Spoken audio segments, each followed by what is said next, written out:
Before entering the exhibit area, visitors begin to get the flavor of the display by walking past this replica of a Viking ship. One of the nice things about this display is that you can get your own personalized guided tour. It's done with this tape recorder and earphone. The tape tour highlights some of the 500 objects from the Viking world, a world they mastered with seagoing technology, blazing paths through previously uncharted territory. Among the other items on display is this Viking helmet, which dispels the myth that the Vikings wore horns. Many of us think of Vikings as being sailors who raided the defenseless, plundered wealth, and wrecked great cities. But the exhibit displays how the Scandinavian seafarers contributed to the development of civilization. The Vikings were craftsmen, and the toolbox and tools they used were not too different than those used by craftsmen today.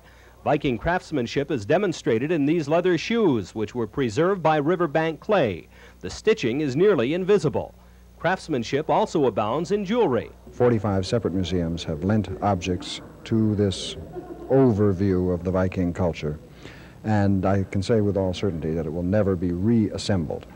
One thing, however, that is being assembled is this replica of a Scandinavian house, a type built more than 1,000 years ago.